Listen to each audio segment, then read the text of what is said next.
Hey folks, Pastor Stephen here from Guilford Park Presbyterian Church. Hope that your week is getting off to a good start.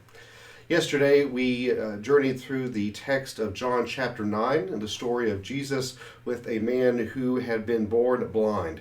And we asked ourselves the question, who sinned?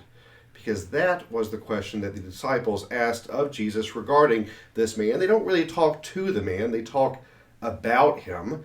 And Jesus reframes the question and kind of turns their attention to the ways that they are not talking to this man, but are instead talking about him and asking some really ableist questions. So we kind of changed our posture and reframed the question to a wider discussion of how we can be more hospitable to our neighbors who have disabilities here at Guilford Park Presbyterian Church.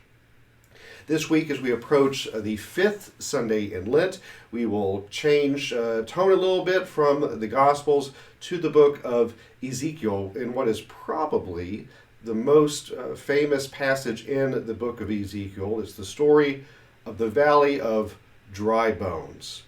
It's a story of hope in the middle of hopelessness. I wonder if you know a bit of what that feels like, that tension between seeing the world the way that it is in all of its brokenness, in all of its violence, and all of its division in one hand, and in the other hand, holding the hope of Christian discipleship, the hope that we have that God is able to transform these bones into something living, that we share the story of resurrection. Indeed, all of Lent is a journey to prepare ourselves for the resurrection of Easter. So we will have a bit of a preview of resurrection this Sunday, and the question that we will journey through this Sunday is, can these bones live?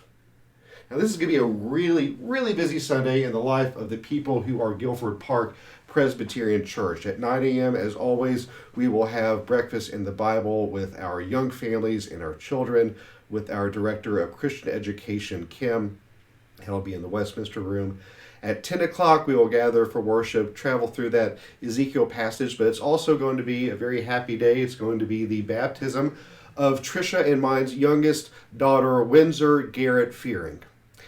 My father-in-law, the Reverend Dr. Michael Garrett, who is the head of staff at First Presbyterian Church of Fayetteville, just south of us, is going to be presiding at the sacrament and baptizing Winnie. But actually, it's not just going to be him that's going to be baptizing Winnie. In fact, all of us together are going to be baptizing this beloved child of God, as we do any beloved child of God. So we're asking for your help. If you feel so inclined, we invite you to bring a little bit of water with you. Doesn't have to be a lot, just a couple ounces in a cup or a mug or whatever.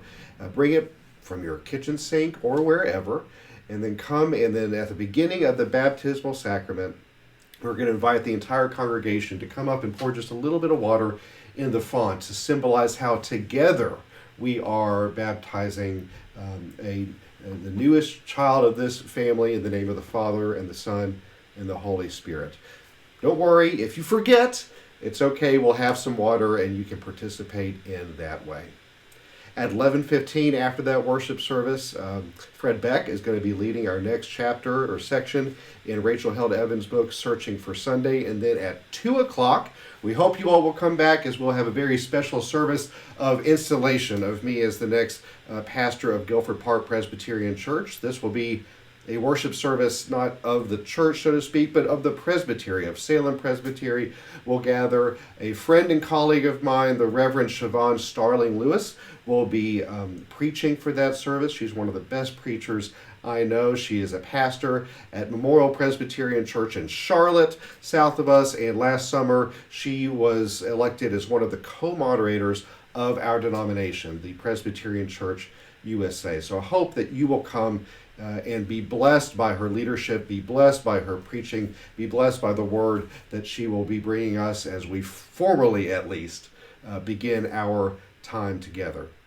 We're not going to have a chosen watch party next week. There's too much going on, because after the installation service at between 6 and 7:30 is going to be YOCO, which is the youth collective for this presbytery. Different churches take turns hosting all of the youth of the presbytery, and this Sunday is going to be our turn from 6 to 7:30.